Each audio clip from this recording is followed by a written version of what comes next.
Bonjour à tous et bienvenue aujourd'hui pour notre présentation sur l'impatriation. Aujourd'hui, j'ai la chance d'avoir avec moi Jordan Delors, qui est avocate au barreau de Paris, qui va nous parler de la fameuse Convention des impatriés dont on entend beaucoup parler. Philippe Plantani, qui est spécialiste sur toute la question des retraites, aujourd'hui des retraites franco-américaines.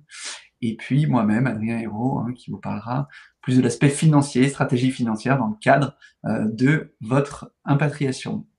Sans plus attendre, je vais donner la parole à Jordan qui va pouvoir commencer à nous parler de ce régime des impatriés. Merci Adrien. Bonjour à tous, donc Jordan Delors, avocate au barreau de Paris. Aujourd'hui, donc on va parler pour commencer cette présentation, du régime des impatriés. Alors déjà, la bonne nouvelle, c'est que ce régime donc n'a pas été visé par les diverses mesures qui sont dans le projet de loi de finances actuellement en discussion donc devant le Parlement français. Donc ce régime, en quoi est-ce qu'il consiste? Donc c'est un régime en fait qui est énoncé en fait dans le Code général des impôts et qui est applicable aux individus sous réserve en fait de diverses conditions. La première condition, c'est que la personne en fait qui vient s'installer en France devienne résidente fiscale de France. Donc ça suppose quand même qu'il y ait, on va dire, une durée minimum de présence en France. Si on vient juste quelques mois en France, a priori, enfin, on ne rentre pas dans le champ d'éligibilité du régime.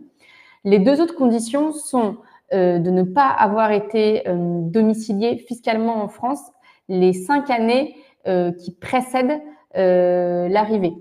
Concrètement, ça veut dire qu'il faut qu'il y ait 5 années civiles pleines, donc du 1er janvier au 31 décembre. Et pour le coup, c'est vraiment un critère inconditionnel. C'est une des premières choses en fait que vérifie l'administration fiscale. Et ensuite, il faut venir en France dans le cadre en fait de ce qu'on appelle, donc il y a deux possibilités, soit une mobilité intragroupe. Donc ça veut dire concrètement que vous êtes déjà en fait au sein, vous avez déjà un employeur aux États-Unis et en fait c'est dans le cadre de ce groupe, du groupe auquel appartient votre employeur, que vous êtes rapatrié en France. Et donc c'est ce qu'on appelle une mobilité intragroupe. L'autre possibilité, c'est que vous êtes aux États-Unis et que vous êtes embauché en fait par une entreprise française qui vous fait en fait venir en France, mais qui n'a pas de lien forcément avec l'employeur que vous avez actuellement aux États-Unis. Donc là, on parle en fait d'embauche externe. Et donc il y a ces deux possibilités. Et la condition qu'on a déjà évoquée, c'est le fait de devenir résident fiscal de France. Donc attention, parce que ce point est important, c'est que on ne peut pas être éligible au régime si on vient en France de sa propre initiative pour chercher un travail et qu'on trouve après en fait un travail une fois qu'on est en France. Ce cas de figure ne marche pas. Il faut vraiment qu'il y ait une embauche, en fait, des négociations qui soient faites au moment où le salarié a bien la qualité en fait de non-résident fiscal de France. Donc, ce régime, en fait, quels sont les avantages? Aujourd'hui, c'est vraiment un des régimes, je pense, les plus avantageux fiscalement en France, puisque concrètement, ça vous permet en fait d'exonérer une partie de votre rémunération. C'est ce qu'on appelle en fait la prime d'impatriation qui est exonérée. Donc, comment est-ce que cette prime d'impatriation est exonérée? Il y a deux possibilités. Soit en fait, vous avez un contrat de travail qui mentionne en fait de façon très précise les éléments qui sont liés à l'impatriation. Donc, par exemple, ça peut être des éléments qui sont liés, ça peut être une prime d'impatriation en tant que telle, ça peut être une prime d'installation, ça peut être la prise en charge du logement. Enfin, voilà, différents éléments qui s'inscrivent vraiment en fait, qui sont vraiment des suppléments en fait de rémunération liés à vos nouvelles fonctions en France. Enfin, en tout cas à votre prise de poste en France. L'autre possibilité, et c'est vraiment en fait aujourd'hui le cas le plus général qu'on voit, c'est en fait, même si vous n'avez aucune mention dans votre contrat de travail, vous pouvez exonérer jusqu'à en fait 30% de votre rémunération nette imposable. C'est ce qu'on appelle en fait la prime d'évaluation forfaitaire. Donc là, on est dans un cas où concrètement, vous n'avez aucune mention de l'impatriation dans votre contrat de travail, mais l'autre possibilité, c'est que donc vous pouvez exonérer d'impôt sur le revenu jusqu'à 30% de votre rémunération nette imposable. Alors, attention, parce qu'en fait, dans les deux cas, vous ne pouvez exonérer une partie de votre rémunération que sous réserve qu'une fois qu'on exonérait en fait cette fameuse prime, le montant que vous allez déclarer en France et qui va être imposé correspond bien à ce qu'on appelle le salaire de référence. Le salaire de référence, qu'est-ce que c'est? Le salaire de référence, c'est grossièrement en fait le salaire qui est versé à une personne qui a des fonctions similaires aux vôtres, soit dans l'entreprise qui vous embauche, soit dans des entreprises comparables en France. Donc concrètement, c'est une notion qu'on ne peut pas inventer, qui ne peut même pas vous être fournie par, j'allais dire, le conseil fiscal qui vous assiste. C'est vraiment en fait une notion RH qui doit être donnée en fait par votre employeur. C'est eux qui sont à même en fait de définir en fait. Alors après, selon la taille de votre employeur, c'est s'il y a un service RH ou pas, des grilles de rémunération, ça c'est différentes choses à ajuster. Mais en tous les cas, c'est vraiment une donnée qui est fournie par votre employeur et c'est une donnée qui est fondamentale parce qu'aujourd'hui, en fait, il y a beaucoup de gens en fait qui rentrent en France qui bénéficient du régime. Et la première chose, en fait, c'est un régime qui est de plus en plus contrôlé par l'administration fiscale. Et la première chose, en fait, que demande l'administration fiscale lorsqu'il y a un contrôle, c'est de justifier justement cette notion de salaire de référence. Donc, ça suppose vraiment que c'est un point qui a été vérifié au préalable. Et en général, en fait, on n'applique pas le régime des impatriés si on ne connaît pas son salaire de référence. C'est quelque chose qui est trop, j'allais dire, risqué s'il y a un contrôle. Donc, l'autre volet du régime des impatriés, c'est qu'on peut aussi exonérer la fraction en fait de votre rémunération qui se rapporte à vos jours de travail à l'étranger. Donc, attention, ici, on ne parle que des jours de travail qui sont exercés à l'étranger dans l'intérêt direct et exclusif de l'employeur. Donc, concrètement, si vous avez voilà, des rendez-vous clients, des formations, des rendez-vous d'équipe avec d'autres équipes dans d'autres pays, ça fonctionne. À l'inverse, vous télétravaillez pour convenance personnelle depuis l'Espagne pendant une semaine, ça ne marche pas. Ça ne qualifie pas comme un jour de travail à l'étranger permettant de bénéficier d'une exonération. Donc là, l'idée, c'est dans la mesure du possible, c'est de garder en fait une preuve de vos déplacements. Donc, ça peut être aussi bien copie des billets d'avion, tickets de train, factures d'hôtel, d'hébergement, pour être à même de prouver la réalité en fait des déplacements effectués. Alors, évidemment, ce régime est avantageux, mais il y a quand même des plafonnements qui s'appliquent. Donc, il y a deux possibilités, deux plafonnements. Donc, le premier plafonnement, en gros, c'est en fait un plafonnement global de 50%. Donc, ça veut dire qu'on prend l'intégralité de votre rémunération imposable et on dit qu'une fois qu'on a exonéré la prime d'impatriation et les jours à l'étranger, on ne peut pas exonérer plus de 50% de cette rémunération. Donc, exemple, j'allais dire standard, vous avez, je ne sais pas, 75 000 euros de rémunération annuelle nette imposable. Concrètement, avec ce régime, vous pourrez exonérer un montant maximum de 37 500 euros.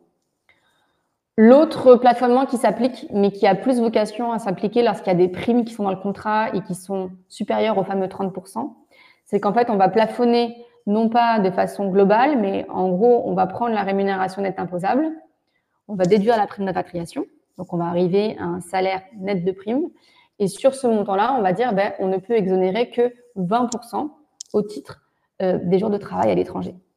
Donc, ce plafonnement-là a vocation plus à s'appliquer si vous avez des primes qui sont très importantes et qu'in fine, en fait, vous allez exonérer plus de 50% parce qu'en gros, vous avez plus de 30% de primes et après, on déduit les jours. Donc, la bonne nouvelle, c'est qu'en fait, chaque année, vous pouvez décider du plafonnement que vous préférez. Enfin, non pas que vous préférez, mais on va dire qui vous est le plus favorable parce que c'est vraiment une option, en fait, qui est renouvelée tous les ans. Et ce qui est important, c'est qu'il y a des mentions obligatoires qui doivent figurer dans votre déclaration. C'est-à-dire qu'en fait, il faut quand même fournir suffisamment d'informations à l'administration fiscale pour qu'elle soit à même en fait de comprendre comment est-ce que le régime a été appliqué, pour quel plafonnement le contribuable a décidé d'opter, ce genre de détails. Donc, ce régime est avantageux parce que, comme vous l'avez vu, il permet d'exonérer une importante partie de votre rémunération. On parle quand même de 50%, donc c'est un gain d'impôt non négligeable. Mais surtout, il est quand même pour une durée assez longue, puisqu'en l'état actuel de la législation, il est applicable pendant une durée de 8 ans. Donc concrètement, un salarié qui prend ses fonctions, enfin, qui revient en France ou qui prend ses fonctions en France en 2024, vous pouvez bénéficier du régime si évidemment toutes les conditions continuent à être remplies jusqu'au 31 décembre 2032. Donc c'est vraiment une durée qui est longue. La seule chose, c'est que vous êtes lié, ce régime, on va dire, est lié à l'employeur qui vous fait venir en France. Donc concrètement, si au bout de 3 ans, vous changez d'employeur, alors si vous changez d'employeur au sein du même groupe, vous gardez le bénéfice du régime. Par contre, si vous travaillez pour n'importe quel employeur et que vous changez vraiment d'employeur, vous allez chez le concurrent, là, vous perdez le régime. Donc ça, c'était vraiment, j'allais dire, le régime des impatriés dans le volet essentiel qui est relatif aux rémunérations. Les autres avantages du régime des impatriés, c'est qu'on peut exonérer jusqu'à 50% de ses revenus passifs qui sont de sources étrangères. Donc, qu'est-ce qu'on entend par les revenus passifs? Ce sont les revenus de capitaux mobiliers, donc intérêts, dividendes, ainsi que les plus-values de cession de valeurs mobilières, dès lors en fait que ces intérêts, ces dividendes et ces plus-values sont bien de sources étrangères. Donc, en gros, sur des comptes étrangers avec des titres étrangers. Les deux autres avantages aussi qui sont liés à l'installation en France, donc c'est en matière d'IFI et de cotisation retraite. Donc en matière d'IFI, donc impôt sur la fortune immobilière. Alors là, c'est des éléments qui n'ont rien à voir avec le régime des impatriés. Concrètement, si vous n'êtes pas éligible au régime des impatriés, mais que vous arrivez en France, vous pouvez quand même bénéficier de ces deux notions. Ça n'a rien à voir avec le régime, c'est juste que c'est aussi lié au fait de ne pas avoir été résident précédemment. Donc la première condition qui est relative à l'IFI, pendant les 5 années qui suivent votre arrivée en France pour l'impôt sur la fortune immobilière, on ne tient compte que de vos biens immobiliers qui sont situés en France. Donc, l'IFI, pour mémoire, vous en êtes redevable si vous avez un patrimoine net imposable immobilier qui est supérieur à 1 300 000 euros. Et donc, pour en fait déterminer ce seuil d'imposition, on ne va en fait finalement regarder pendant 5 ans que les biens que vous avez en France. Donc, c'est vrai qu'en général, quand on a vécu à l'étranger, lorsqu'on arrive en France, on n'a pas forcément d'immobilier français. Donc, cette mesure en fait de tempérance permet en fait de ne pas être assujetti à l'IFI si vous conservez vos biens immobiliers étrangers au début. La deuxième exonération, là, c'est plus un sujet que Philippe pourra évoquer, mais c'est aussi le fait que vous pouvez en fait demander à bénéficier d'une exonération temporaire de vos cotisations vieillesse, donc de base et complémentaires, pendant une durée de 3 ans, renouvelable une fois. Donc, au total, on est sur une durée de 6 ans. Alors là, attention, parce que pour le coup, ça, c'est une demande qui doit être faite conjointement avec votre employeur. Peut-être à la différence en fait du régime fiscal des impatriés, parce que concrètement, le régime des impatriés, vous pouvez en bénéficier, j'allais dire même sans j'allais dire aval de votre employeur, parce que c'est quelque chose qui peut se faire via la déclaration des revenus. La seule chose dont vous avez besoin, c'est le salaire de référence. Mais vous n'avez pas besoin d'une assistance spécifique de l'employeur, hormis cette notion de salaire de référence. Pour la demande d'exonération retraite, pour le coup, c'est un formulaire qui doit être complété. Il y a une responsabilité de l'employeur qui s'applique. Donc, on n'est pas sur le même type de demande, mais c'est quand même quelque chose qui peut être fait et qui peut faire sens si vous savez que vous venez en France pour une durée temporaire et que concrètement, ça n'a pas de sens de cotiser au régime français de retraite. Mais ça, je laisserai Philippe parler de tout ça. Donc, les conseils pratiques, concrètement, avant d'arriver en France, si vous pensez être dans le champ du régime, c'est vrai que ça vaut le coup en fait d'en discuter en fait avec votre employeur, parce que si vous êtes dans une phase de négociation, c'est toujours plus simple en fait d'évoquer les différents aspects, notamment le besoin d'avoir ce salaire de référence et de chercher en fait de collecter en fait les différents justificatifs, notamment par exemple sur le fait de ne pas avoir été résident fiscal de France les 5 années qui précèdent la prise de fonction. Donc voilà, donc j'en viens au bout de cette présentation sur le régime des impatriés. Donc je vais maintenant passer la main à Philippe qui va vous parler des aspects retraite.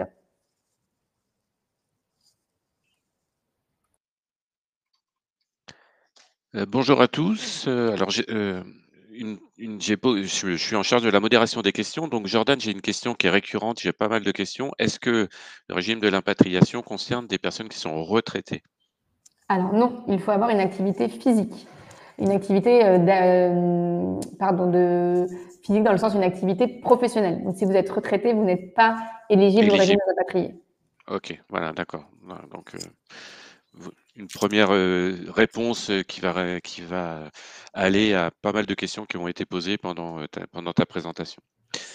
Donc bonjour, je suis Philippe Lantady du cabinet Nouvelle Vie Retraite. Je vais vous parler des retraites françaises et de la retraite américaine, l'impact qu'une carrière internationale a sur vos droits à la retraite de manière à ce que vous puissiez effectivement avoir les bonnes connaissances pour votre situation personnelle. 2 statuts possibles, Jordan en a parlé. Quand on part travailler ou qu'on rentre travailler en France, on a un statut d'expatrié, un statut de détaché. On est détaché quand on garde son contrat de travail avec l'entreprise d'origine. Donc, soit vous partez de France, vous allez aux États-Unis, soit vous allez des États-Unis vers la France. Votre employeur d'origine maintient votre contrat de travail, vous envoie en détachement en France et à ce titre continue à cotiser pour vous dans le régime de base de votre pays d'origine. Pour cela, lors de votre arrivée en France ou aux États-Unis, pendant un certain nombre d'années, il n'est pas tenu de cotiser pour vous dans votre pays, mais ce statut de salarié détaché est temporaire, il a une durée limitée, 2 fois 3 ans aux États-Unis, et quand vous rentrez en France, dans le cadre de l'impatriation, c'est également 2 fois 3 ans. Au-delà, votre employeur est tenu de cotiser pour vous à la fois en France, régime de base et complémentaire Agirc Arrco, ou potentiellement également aux États-Unis si ça fait un deal avec l'entreprise. Pour vous, c'est tout bénéfice de cotiser dans les deux régimes. On est expatrié au regard du droit social en France quand on n'a plus aucun lien de subordination avec une entité juridique, soit aux États-Unis, soit en France. Donc, si vous arrivez en contrat local pur en France ou aux États-Unis, vous avez le statut d'expatrié. Vous devez cotiser dans le pays d'origine, sauf dans le cas de l'impatriation, pardon, vous avez la possibilité de demander à être exonéré. Donc, demande conjointe, comme l'a dit Jordan, avec votre employeur, d'être exonéré pendant 2 fois 3 ans maximum. Si vous demandez cette exonération, c'est pour vous 2 fois 3 ans qui seront sans cotisation, donc sans droit à retraite, sans validation de trimestre. Ça peut avoir un impact sur vos droits en France, très certainement, mais également potentiellement sur vos droits aux États-Unis, si vous n'avez pas un certain nombre d'années pour avoir une retraite américaine et ouvrir le droit. Donc il faut vraiment réfléchir à cette option. Elle est séduisante de prime abord pour éviter d'avoir des cotisations sociales, mais d'un point de vue droit retraite et droits sociaux, c'est pas toujours la meilleure option. En France, on a 2 régimes obligatoires, un régime de base, un régime complémentaire. Si vous êtes, salarié en France, vous allez cotiser dans le régime de base des travailleurs salariés, plus le régime Agirc-Arrco en tant que, pour les retraites complémentaires des salariés. Si vous avez une activité indépendante, vous aurez également, une retraite, une caisse de retraite spécifique. Selon l'entreprise dans laquelle vous allez travailler, vous aurez peut-être accès aussi à un plan d'épargne retraite collectif, qui est un peu un régime un 3e niveau de régime qui est pas obligatoire, mais qui existe dans certaines grosses entreprises. Dans ces entreprises-là, il est très souvent, obligatoire. L'entreprise abonde, vous abondez et ça vous permet effectivement de constituer un capital pour votre retraite qui est reversé sous forme de rente dans le cadre de la loi Pacte. En France, on a 2 notions qui sont importantes, c'est la durée de carrière et l'âge d'ouverture des droits.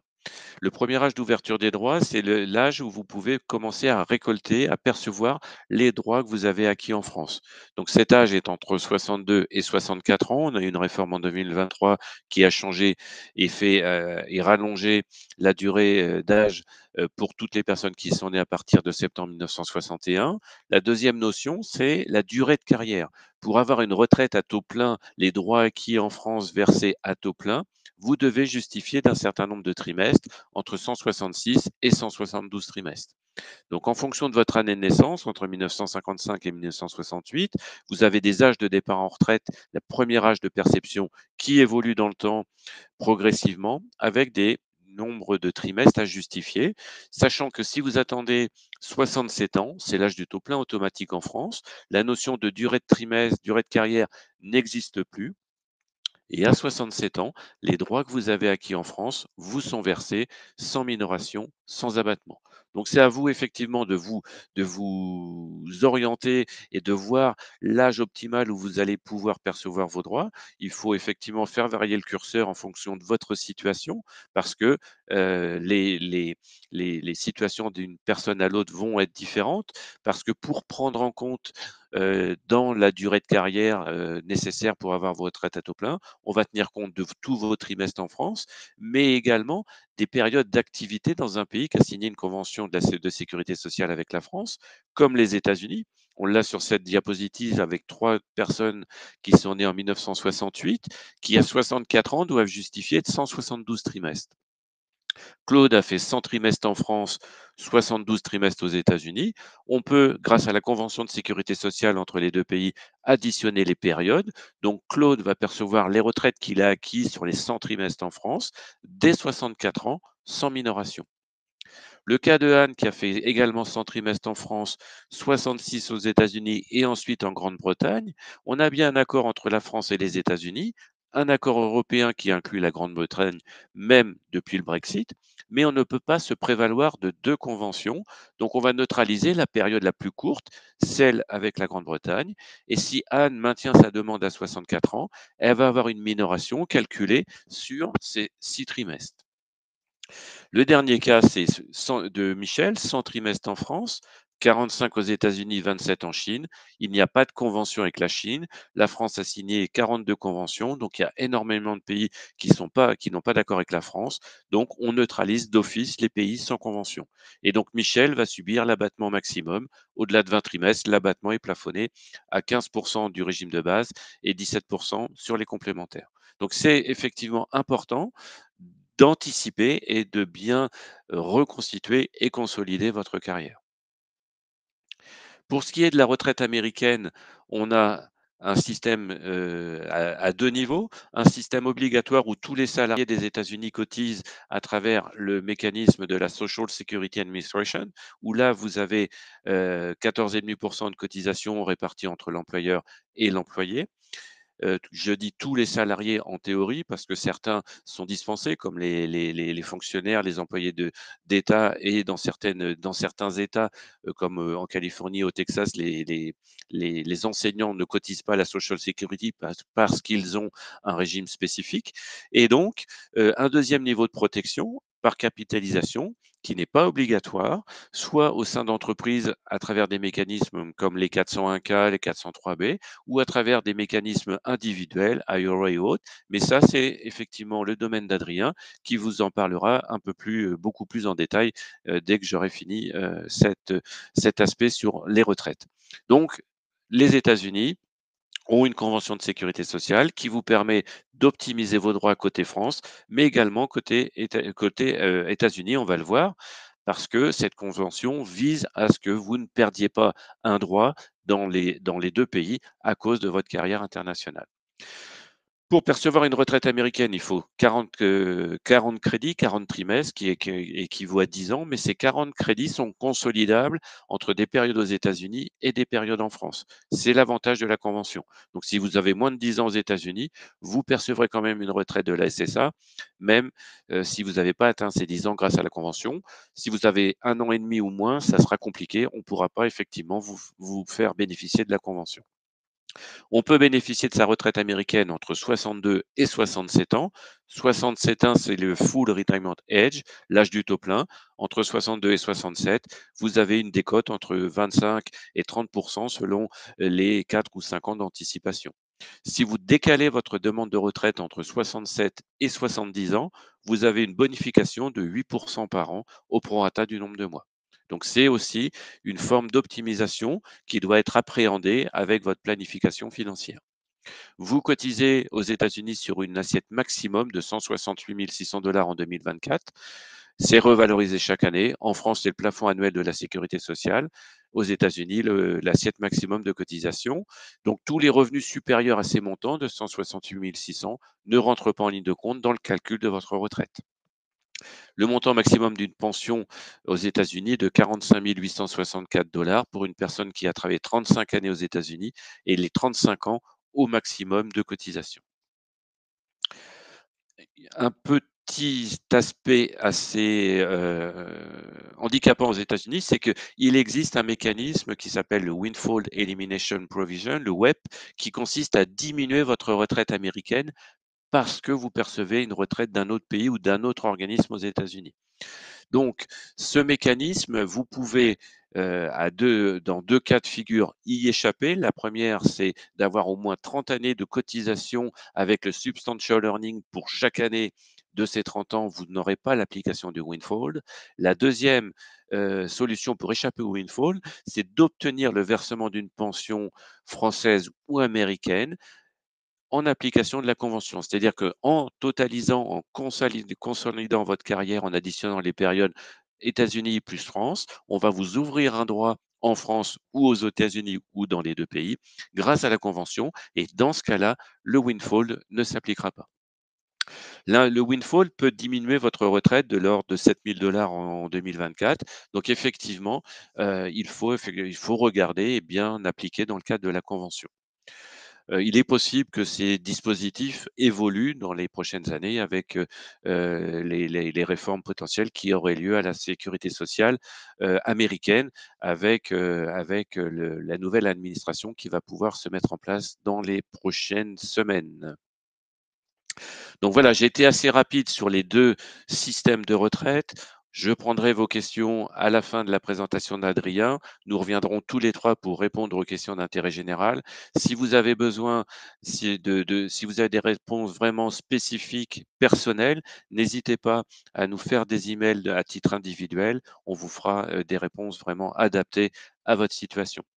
Pour finir, le cabinet Novelv est un cabinet indépendant. On existe depuis 1986. Nous sommes aujourd'hui plus de 30 collaborateurs et notre expertise porte exclusivement sur les retraites des régimes de sécurité sociale, françaises et étrangères. Nous savons calculer la retraite américaine, canadienne, bon nombre de retraites en Europe, les 42 régimes de retraite françaises. Donc, nous sommes capables de vous accompagner pour avoir de la visibilité claire et travailler sur votre planification financière en termes de retraite et de revenus, le premier niveau de revenu de votre que vous aurez à la retraite. Donc deux prestations, un bilan retraite qui va vous donner de la visibilité et une prise en charge des démarches. Le jour où vous serez en âge de percevoir vos retraites, nous pourrons, si vous le souhaitez, prendre en charge l'ensemble des démarches administratives pour demander vos pensions. Et pour ces deux prestations, nous fonctionnons sous forme d'honoraires, des honoraires forfaitaires qui sont définis en début de mission et qui sont calculés en fonction du temps de travail que nous allons passer sur votre situation et de la complexité, effectivement, de votre situation individuelle. Vous avez mes coordonnées sur cette diapositive. N'hésitez pas à me solliciter par email pour demander un rendez-vous. Le premier rendez-vous est gratuit et sans engagement. Donc, on peut parler de votre situation et je me ferai un plaisir de répondre à vos questions, déjà dans le webinaire avec le chat à l'issue de la présentation d'Adrien, ou si vous me sollicitez à titre individuel, on pourra en discuter effectivement lors d'un rendez-vous Zoom ou au téléphone. Je laisse la place à Adrien pour la suite de cette conférence. Parfait, merci Philippe et rebonjour à tous. Donc, comme l'a dit Philippe, Adrien Hérault du cabinet USA France Financial. Et moi, aujourd'hui, je suis ici pour vous parler c'est une question qui nous revient souvent, de quelles sont mes opportunités patrimoniales ici aux États-Unis, sachant que je prévois de rentrer en France, de m'impatrier en France. Alors avant de rentrer dans le détail de toutes ces opportunités-là, j'ai préparé une checklist. Pourquoi? Parce que tout simplement, ça fait 14 ans que le cabinet existe, et bien on voit souvent des points que les personnes peuvent oublier, qui peuvent les impacter lors du retour en France. Donc je vais prendre quelques minutes pour traiter ces points-là et m'assurer que vous en ayez connaissance, et que le moment où vous choisissez de vous impatrier, eh bien tout ça soit bien abordé.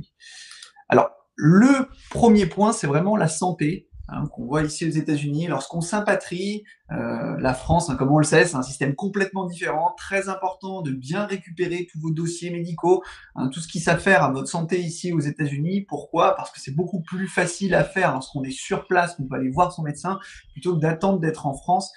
Et parfois, on voit des process qui peuvent prendre entre 1, 2, 3 mois pour des clients pour récupérer ce genre de papier. Donc, important de le faire avant de s'impatrier. lorsqu'on est en France, mettre à jour sa carte vitale, chercher une nouvelle mutuelle. Et puis, une question qu'on me pose souvent, quand je rentre en France, que j'ai immédiatement le droit à l'assurance santé française, la réponse est que dans certains cas, oui, si par exemple je travaille en France, je prends mon poste tout de suite en France, mais de façon générale, il peut y avoir un délai de 3 mois, de 90 jours, pour avoir le droit à ma santé. Au niveau de la scolarité, même chose que pour les dossiers médicaux, important de bien faire les équivalences lorsqu'on est aux États-Unis, bien se renseigner à ce niveau-là pour que lorsque l'on inscrit nos enfants en France, il n'y ait pas de mauvaises surprises, donc ça prenne plus de temps que prévu. Au niveau du rapatriement des biens et de la voiture, bon, assez simple ici, on fait un inventaire de vos biens, vous en gardez 2 copies et on fait une déclaration d'entrée en France. Généralement ici, je conseille de passer par des spécialistes qui sont spécialisés dans le domaine, c'est assez straightforward. Alors on a mis un slide sur les animaux de compagnie, c'est vrai que ça peut faire rire, mais souvent on a des clients qui se retrouvent dans des situations compliquées lorsqu'on a un animal important qui soit enregistré et qui n'est pas plus de 3 mois, parce que malheureusement, qu'il ait plus de 3 mois, pardon, parce que malheureusement, s'il aurait moins de 3 mois, il n'aurait pas le droit de vous suivre en France. Au niveau des procédures administratives, quelque chose d'important pour les personnes qui sont ici aux États-Unis et qui, par exemple, se marient, je prends l'exemple, avec une personne qui est américaine, qui n'a pas du tout la nationalité française, lorsqu'on rentre en France, ne pas oublier de faire une demande de visa de long séjour, carte de séjour au moins, pour pas que lorsqu'on se retrouve face à la douane, on ait une problématique, parce que même si nous on a le passeport, il va falloir, et c'est pas forcément le cas de tout le monde. Changement de résidence auprès du consulat, ça c'est un point important que la plupart des gens ne font pas, mais qui peuvent, en tout cas dans le domaine de la gestion de patrimoine et plus particulièrement bancaire, vous impacter très positivement.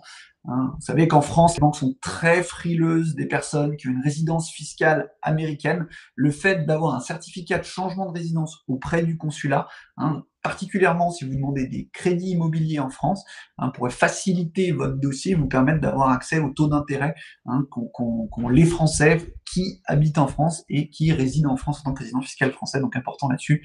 Et puis enfin, s'inscrire sur les listes électorales. Pourquoi? Parce que généralement, c'est la mauvaise surprise au moment des élections, on s'en préoccupe à ce moment-là, et puis malheureusement, on ne peut plus voter. Au niveau fiscalité, important de bien faire un point avec votre CPA, expert comptable, votre conseil fiscal ici aux États-Unis, mais également en France, avec Jordan potentiellement pour voir la convention des impatriés, pour ne pas avoir de surprise au moment du retour, bien connaître vos obligations. Je pense particulièrement aux personnes qui sont en carte verte, qui sont en nationalité américaine, bien être au fait des déclarations que vous allez devoir faire lorsque vous serez en France. Et puis, dernier point, l'exit tax, c'est une question que se posent beaucoup de personnes, parce qu'on entend beaucoup parler, il y a une exit tax aux États-Unis, est-ce que ça s'applique à moi? Si oui, comment faire, comment la prévoir? C'est pareil, c'est des questions qu'il va falloir poser à votre conseil fiscal avant de retourner en France, parce que ce serait beaucoup plus compliqué de traiter ça lors d'une résidence fiscale française. Voilà un peu pour la checklist. Alors maintenant, on va rentrer dans le détail de vos opportunités dans le cadre de votre impatriation. Une question qu'on nous pose souvent, c'est justement, je le disais tout à l'heure, est-ce que lors d'une impatriation en France, je garde des placements aux États-Unis? Si oui, lesquels? Et est-ce qu'il y a des avantages? Alors un premier point qui est important, je l'ai remis, dont Jordan parlait tout à l'heure, très important de regarder si vous pouvez faire valider la convention des impatriés, parce qu'il y a un gain fiscal sur les placements que vous pourriez détenir ici aux États-Unis, même lors de votre retour en France, et on l'a vu avec Jordan pendant une longue période. Ça, première chose extrêmement importante. Après, pour rentrer dans le détail de votre stratégie patrimoniale, une stratégie patrimoniale, de façon très générale, elle existe autour de 5 classes d'actifs. On les a à l'écran devant nous. D'un côté, je vais avoir mes actifs défensifs. De l'autre côté, je vais avoir mes actifs de croissance. Chacune de ces classes d'actifs est extrêmement importante, va jouer un rôle clé dans ma stratégie patrimoniale. Alors, afin qu'on puisse bien voir, hein, ici, on voit chaque catégorie qui est égale. Est-ce que, je suis en train de vous dire que chaque catégorie doit avoir la même part dans votre patrimoine? La réponse est bien sûr que non, hein, en fonction de votre profil, en fonction de votre âge, de votre objectif vers la retraite, on va pouvoir personnaliser tout ça, ça va être notre rôle, hein, mais aujourd'hui, dans le cadre de cette présentation, on va voir ensemble, au sein de chacune de ces catégories, quelles seraient vos opportunités patrimoniales, côté français ou même côté américain. La première partie, c'est votre épargne liquide. Hein, l'épargne liquide, ici, on parle vraiment de matelas de sécurité. Donc ici, 6 à 12 mois de dépenses en épargne de sécurité.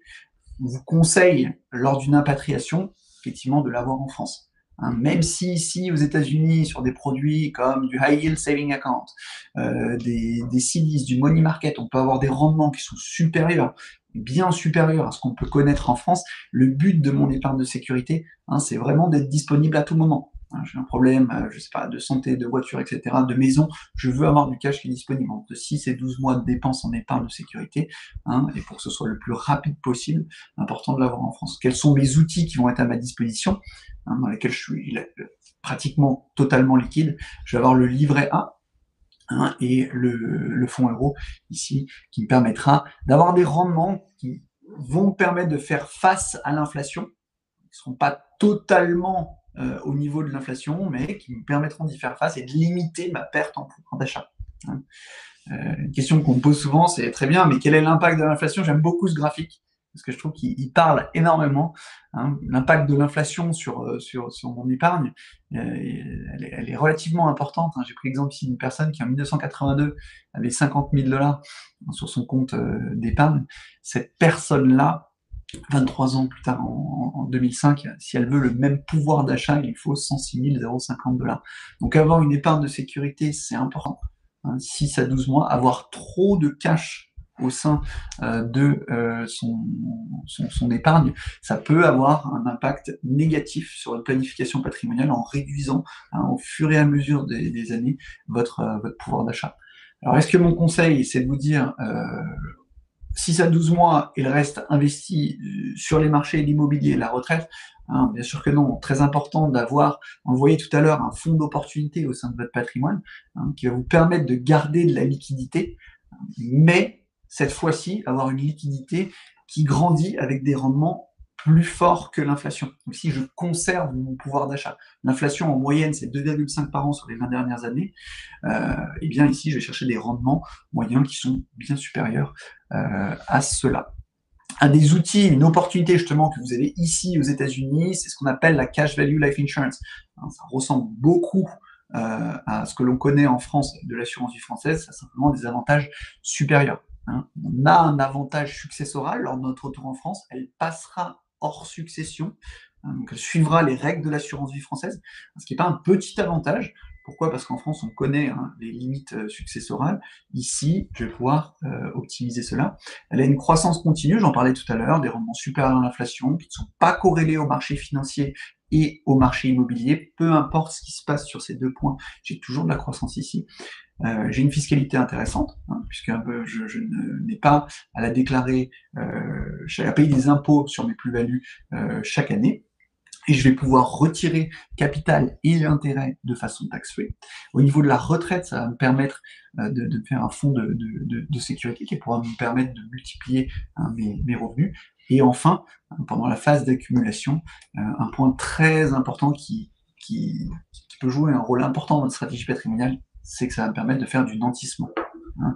Alors je ne vais pas m'étendre sur le nantissement, mais conceptuellement, qu'est-ce que c'est le nantissement? Eh bien, à partir de mon compte de Cash Value Life Insurance, je vais pouvoir donner une garantie, hein, que ce soit à une banque ou à la compagnie d'assurance vie en elle-même, hein, pour obtenir une ligne de crédit équivalente au montant de la garantie que j'aurais donnée, hein, pour pouvoir plus tard aller eh bien faire des investissements sur le marché immobilier, dans des entreprises, ou tout simplement d'autres opportunités d'investissement que je pourrais avoir. L'avantage ici, c'est qu'en utilisant le nantissement, j'ai généralement des taux d'intérêt qui peuvent être plus compétitifs, et surtout que je vais faire travailler, hein, mon argent entre guillemets 2 fois. Pourquoi? Parce que mon argent reste placé au sein de ma Cash Value Life Insurance. Et grâce à cette garantie que j'ai donnée, il me permet également d'aller faire mon investissement immobilier ou mon autre investissement que j'aurais choisi. Donc ici, un outil qui est uniquement disponible aux États-Unis lors de votre résidence fiscale américaine. C'est un outil d'intérêt pour vous. N'hésitez pas, encore une fois, à regarder vos possibilités avant d'être de retour en France. Parce que si vous étiez de retour en France, à part pour les personnes qui sont en carte verte ou en nationalité, ce serait compliqué d'obtenir, voire impossible d'obtenir ce type de produit.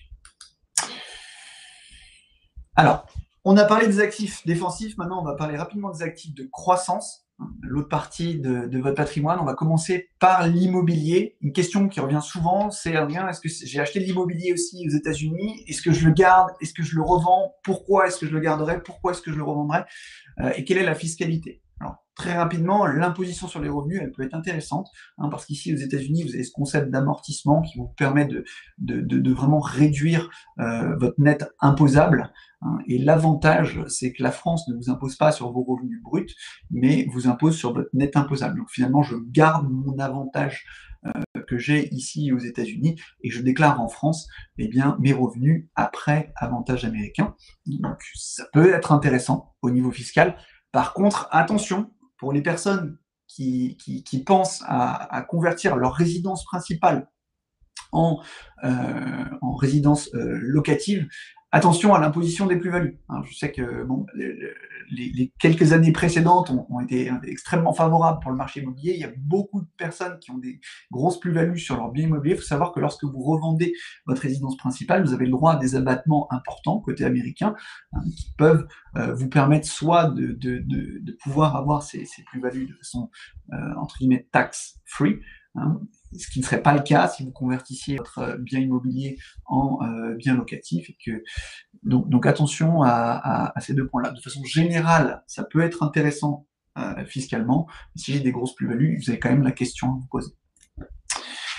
Au niveau des retraites, alors au niveau des retraites, j'appuie encore une fois sur ce que disait Philippe tout à l'heure.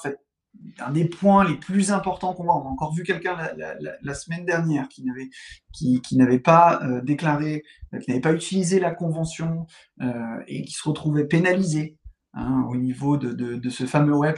Vraiment important d'utiliser les services de cabinets comme le cabinet de Philippe qui vous permet de faire valoir ça parce que l'impact il est important.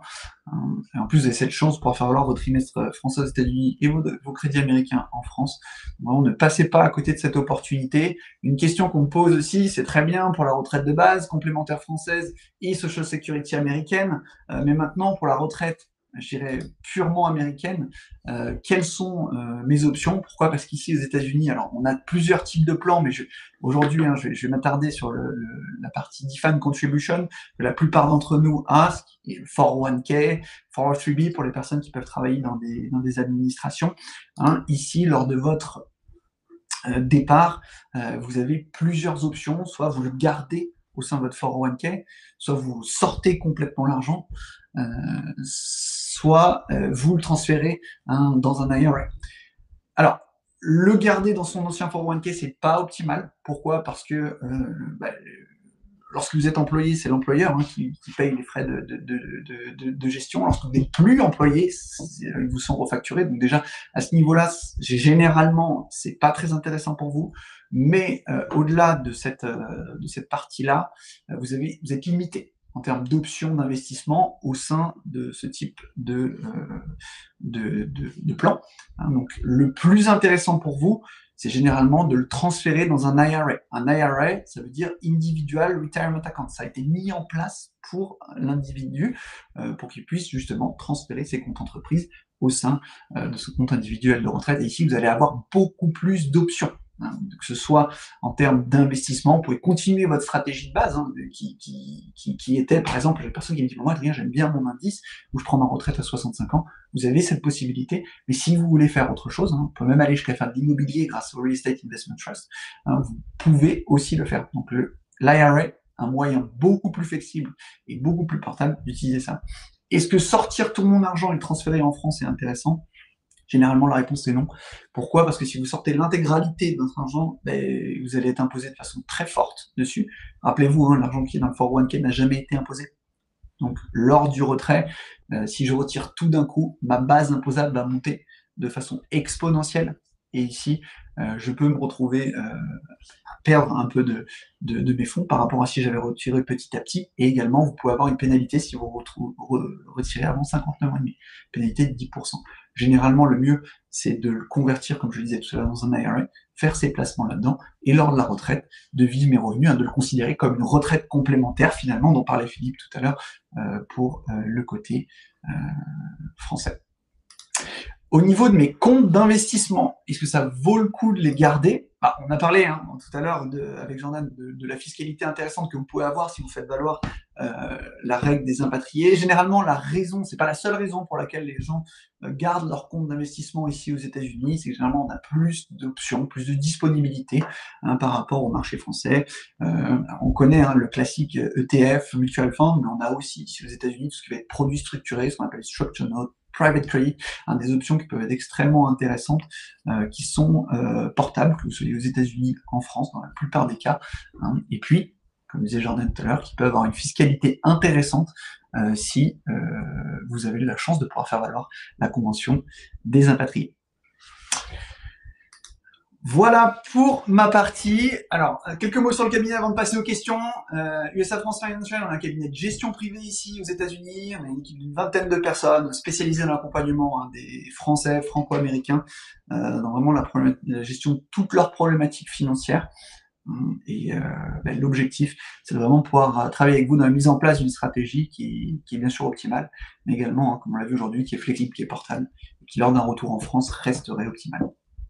Merci à tous pour votre attention, et on va donc pouvoir passer à la partie questions. Philippe, je te rends la parole. Ouais. Avec le micro, c'est mieux. Alors, je vais en afficher quelques-unes. Il y a beaucoup de questions, donc on n'aura pas le temps de prendre toutes les questions. Je suis navré, voilà.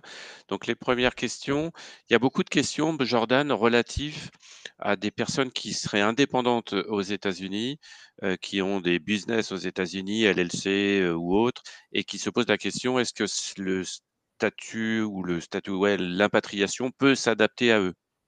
Non, il faut avoir un contrat de travail avec une société en France. Ou du moins être détaché, exactement, ou du moins être détaché auprès d'une société en France, mais il faut qu'il y ait une notion en fait de salariat, de contrat de travail. Donc, si vous avez un statut de self-employed, ou d'auto-entrepreneur ou équivalent, ça ne fonctionne pas. D'accord. Là, il y a Maximilien qui pose une question. Bonjour. On parle d'exonération pour le salarié, mais est-ce que c'est aussi une exonération pour l'employeur? Uniquement pour le salarié. Il n'y a aucune exonération pour l'employeur qui s'applique. C'est uniquement une exonération d'impôt sur le revenu, donc une exonération au niveau individuel du salarié. D'accord. Emmanuel nous pose la question, y a-t-il vraiment un bénéfice fiscal à bénéficier du régime des impatriés pour les citoyens américains? Alors, il est vrai que quand vous êtes citoyen américain, vous conservez vos obligations déclaratives aux États-Unis avec le paiement de l'impôt américain afférent. La seule chose, c'est qu'en fait, quand vous êtes résident français et donc citoyen américain, concrètement, en fait, selon les États dont vous dépendez, vous pouvez en fait bénéficier d'une franchise d'impôt selon un certain montant. Donc, concrètement, ça veut dire que vous pouvez avoir un montant d'impôt sur le revenu aux États-Unis qui est moindre. Et donc, finalement, l'économie que vous allez avoir en France, vous allez vraiment pouvoir en bénéficier. Ça ne va pas juste venir s'imputer sur l'impôt américain final. Donc, vous avez raison que c'est limité parfois pour les citoyens américains, mais selon les États où vous avez votre résidence aux États-Unis, il y a des franchises en fait qui s'appliquent selon le montant de revenus. Et donc, ça reste intéressant dans certains cas pour les citoyens américains. Bon, Emmanuel, j'espère que tu as eu la réponse.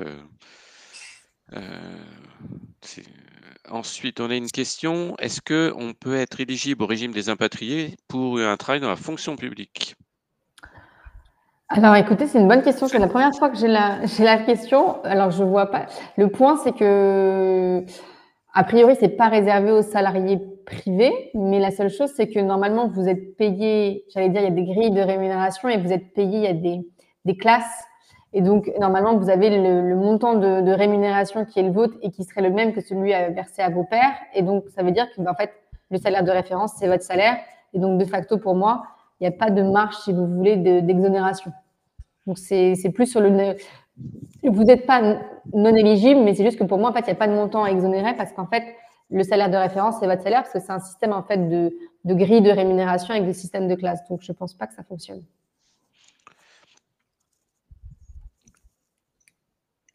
Alors, Véronique, depuis la France, comment récupère-t-on sa retraite US si plus de compte bancaire ni coordonnées téléphoniques aux États-Unis? Alors, pour demander sa retraite américaine, vous pouvez la faire verser sur un compte en euros, ça fonctionne très bien. Vous aurez des frais de change à votre charge parce que la retraite de la Social Security est versée en dollars, mais c'est tout à fait possible de la faire verser sur un compte en euros ou sur un compte en devise, peu importe. Et pour demander votre retraite américaine depuis la France, il y a un bureau de la Social Security américaine à l'ambassade des États-Unis à Paris. Donc, il faut les contacter pour demander et faire valoir vos droits là-bas. Alors, alors là, je vais prendre une question qui va répondre à plusieurs. Est-ce que les Pays-Bas ont une convention avec la France? Donc, j'ai eu d'autres questions sur beaucoup de pays en Europe. Il existe une convention en Europe multi-pays, c'est-à-dire que tous les pays de la communauté européenne sont signataires de cette convention. Donc, on peut tenir compte de plusieurs pays grâce à cette convention. On peut additionner une activité en France, aux Pays-Bas, au Royaume-Uni, qui est toujours dans la convention, en Suisse, en Espagne, en Italie. Voilà, ça, c'est une convention multi-pays. Donc, c'est la seule convention qui permet de mutualiser, de consolider globalement sur plusieurs pays, parce que voilà, c'est une convention spécifique à l'Europe, avec la Suisse, le Liechtenstein et des pays d'Europe du Nord. Donc, on a pas mal de questions. Madame Delors, attendez, publier, ça doit être celle-ci. Alors, on avait mis une slide avec toutes les coordonnées, donc on va la remettre à l'issue de la présentation. Je vais trouver une question parce qu'il y a pas mal de questions pour Adrien aussi sur le livret A, sur la taxation du livret A, voilà, donc on va commencer par cette cotisation, cette question, pardon. Sophie, des considérations fiscales pour le livret A et d'autres produits d'épargne français lorsqu'on a la double nationalité, Adrien. Oui, c'est vrai qu'effectivement, hein, c'est une très bonne question. C'est vrai qu'il faut déclarer lorsque vous avez double nationalité, vous devez déclarer tous vos produits d'investissement aux États-Unis. Et effectivement, les intérêts qui sont générés au sein de ces comptes peuvent devenir imposables ici aux États-Unis. Alors le livret A, mais également tout ce qui est assurance vie pour une personne qui a la double nationalité. Particulièrement l'assurance vie française peut poser problème. Après, la vraie problématique, c'est que, encore une fois, avoir son fonds d'opportunité aux États-Unis peut, en cas de besoin, limiter vos liquidités. Donc, même si potentiellement vous avez une imposition annuelle sur vos revenus, considérez-le comme un compte de saving ici aux États-Unis, où chaque année, vous payez des impôts sur les revenus déclarés au sein de ces comptes. Alors, tu parlais aussi de transfert de fonds. Donc, il y a Serge qui demande est-ce qu'il y a un maximum de transfert de fonds? Est-ce qu'il y a des plafonds? Non, il n'y a pas de maximum. Moi, ce que je vous conseille, je ne suis pas du tout rémunéré par eux, mais c'est de travailler avec des personnes qui sont spécialisées dans le transfert de fonds entre la France et les États-Unis pour limiter les frais que vous pourrez rencontrer à travers votre banque. Je pense à par exemple OFX qui est assez connu ici aux États-Unis, avec qui on a l'habitude de travailler pour nos clients, assez efficace. Et puis à partir du moment où vous avez bien déclaré vos impôts, il n'y a pas de souci, il n'y a pas de problématique que ce soit d'un côté ou de l'autre. Alors, il y a pas mal de questions aussi sur effectivement les personnes qui quittent les États-Unis, qui ont des biens immobiliers aux États-Unis. Quel traitement fiscal sur la vente de la maison aux États-Unis, l'achat d'une nouvelle résidence en France? Voilà, est-ce que Adrien et Jordan, vous avez des choses à dire là-dessus? Vas-y, ou je peux répondre comme tu veux, Adrien. Pour la partie américaine, je pense qu'ici on parle du 1035 exchange où je pourrais potentiellement vendre ma maison aux États-Unis, mettre l'argent dans un escrow et transférer pour acheter une propriété de même type pour éviter de payer la plus-value. Est-ce que c'est possible? La réponse est non. Donc voilà. Après, côté français, Jordan, côté français, après, en fait, il y a une période de tolérance qui dit que finalement, c'est ce qui est expliqué aussi un petit peu Adrien tout à l'heure, c'est que si vous avez en fait votre maison qui est votre ancienne résidence principale et que vous la cédez immédiatement dans la foulée en fait de votre départ des États-Unis, il y a une mesure de tolérance en France où en fait on considère que comme c'est une cession de résidence principale, vous bénéficiez de l'exonération, même si le bien est à l'étranger. Mais ça suppose que la vente se fasse dans un délai, on va dire, raisonnable, qui est à peu près, on va dire, d'un an, en gros, après le départ des États-Unis, et sous réserve que la maison n'ait pas été louée. À partir du moment où vous commencez à louer votre ancienne résidence principale, elle n'a plus la qualité de résidence principale. Et donc là, après, il faut appliquer les dispositions de la convention signée entre la France et les États-Unis. Et en gros, l'idée, c'est que vous êtes imposable en France, parce que vous êtes résident français, et que si vous payez un impôt aux États-Unis, cet impôt sera déductible. Donc attention, parce qu'effectivement, parfois, par mesure de facilité, on peut se dire je mets en location la maison quelques mois pour couvrir les frais. Et en fait, ça peut avoir des impacts fiscaux parce que ça fait tomber en fait l'exonération résidence principale. Alors, une question intéressante, quelqu'un qui serait transféré en France dans le même groupe, qui avait un 401K aux États-Unis, que devient ce 401K? Parce que son contrat est peut-être pas rompu, il est peut-être juste suspendu. En France, il aura peut-être accès à un PERCO, quelque chose comme ça. Donc, comment vous voyez les choses l'un et l'autre au regard de l'impatriation?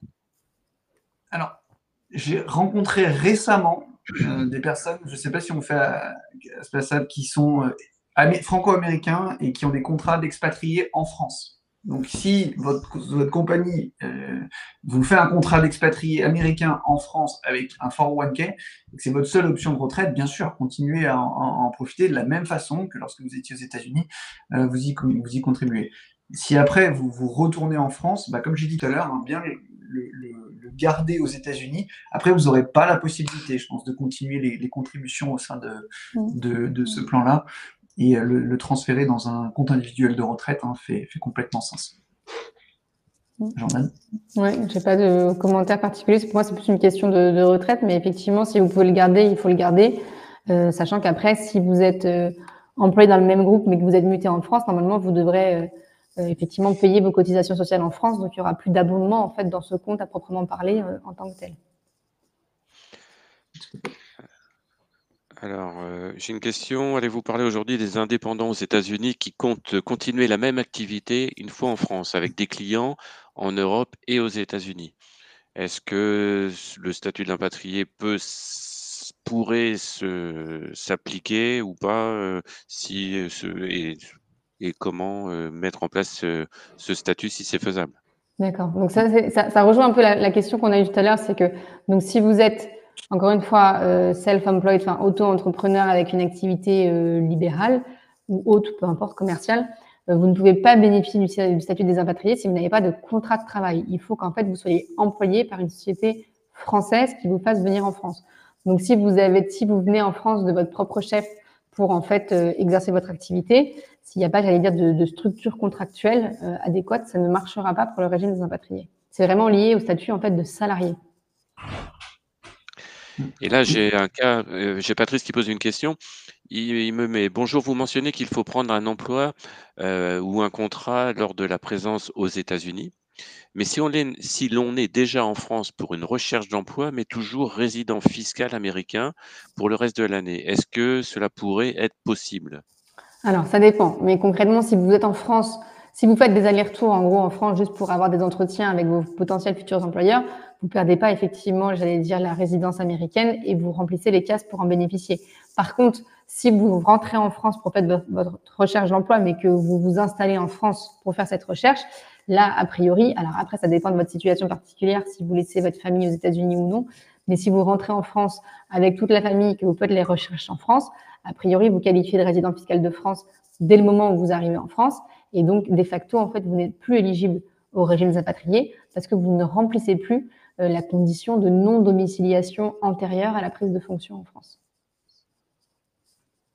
Et on va prendre une petite dernière. Oui, excuse-moi. Non, je t'en prie, vas-y. On va prendre une petite dernière. Le cas de Jérôme qui, d'après ce qu'il est écrit, je comprends qu'il était salarié en France. Il a été envoyé par sa société française aux États-Unis. Ça fait un certain temps qu'il y est, ça fait plus de 10 ans a priori. Et aujourd'hui, il pourrait revenir en France. Est-ce que dans ce cas-là, l'impatriation pourrait lui être applicable? Oui. Alors ça peut marcher sous certaines conditions. Il faut impérativement que vous ayez démissionné en fait de votre société en France et que vous n'ayez plus de lien avec la société française. Donc concrètement, si vous étiez Aux États-Unis, sous contrat local, ça marche. Par contre, si votre contrat de travail français était suspendu, normalement, vous n'êtes pas éligible au régime, mais à préciser parce qu'il y a eu des cas de jurisprudence récents où parfois l'administration fiscale avait peut-être une vision moins stricte qu'auparavant. Donc, à voir selon votre situation particulière. Mais normalement, il faut ne plus avoir de lien avec l'entité française, donc être sorti des effectifs, avoir démissionné et être sous contrat local américain. Ok, alors, on va pas prendre de questions. Je vais juste afficher la dernière diapo. Vous avez donc sur cette diapositive toutes nos coordonnées. Donc, Jordan avec son adresse email, Adrien son adresse email, la mienne également. Il y a beaucoup de questions qu'on n'a pas pu prendre, hein. On a bloqué le compteur à 60 minutes, donc on est à 59. On vient de passer les 1 heure là. Donc, à titre personnel, je vous dis que n'hésitez pas à me contacter par email. J'ai pas mal de questions que j'ai pas prises. J'ai voulu principalement parler de l'impatriation et pas trop des retraites, mais voilà. Donc, n'hésitez pas à revenir vers moi pour toutes les questions spécifiques au droit de retraite. Et je vous remercie à tous. Je remercie Adrien et Jordan et je vous laisse tous les deux clôturer cette conférence. Merci Philippe. Merci à tous voilà, pour ce webinaire. De la même manière, donc vous avez mes coordonnées. Si vous avez des questions particulières, n'hésitez pas à m'écrire et je pourrais vous répondre pour définir, on va dire, s'il y a des choses additionnelles à mettre en place. Bonne fin de journée à tous. Bonne journée si vous êtes aux États-Unis. Ceux qui sont en France, bonne fin de journée et à bientôt. Au revoir. Très bien. Merci à tous aussi, hein. Merci également à l'UFE pour avoir organisé ce webinaire aujourd'hui. De la même façon que Philippe, hein, je reste assez général sur les questions pour rester dans le temps imparti et prendre toutes vos questions. N'hésitez pas à me contacter par email pour répondre plus en détail de façon personnalisée. Ce sera un plaisir, hein, d'échanger ensemble. Je vous souhaite une excellente journée. Excuse-moi Adrien, juste une chose, j'ai eu des questions. On ne pourra pas vous mettre à disposition les supports pour des raisons de compliance, notamment avec Adrien qui est aux États-Unis, donc le support est pas disponible. Mais voilà, n'hésitez pas à revenir individuellement vers nous de manière à ce qu'on puisse vous apporter les réponses que vous souhaitez. Complètement. Bonne journée à tous et puis à très bientôt. Au revoir à tous. Merci à tous les trois et merci à tous. Merci à Christophe aussi qui a organisé et suivi cette conférence. Bonne soirée. Au revoir. Au revoir.